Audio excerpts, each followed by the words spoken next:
Hey guys, this is Matt. I'm going to show you how to connect the camera to your new Tomahawk drone. So you're going to plug in, I suggest plugging in the cord first. It's a little hard to get in there, but once it's in, it fits pretty snug. So we're going to take the top part of here and we're going to just slide it in like that to lock it in. And we're going to take this connector cord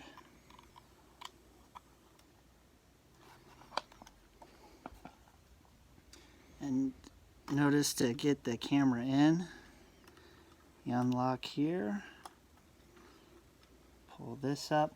There's also some adhesive, two-way adhesive that you can put back here for whatever action camera you choose. This will also fit a Hero 5 and a Hero 6. Thank you.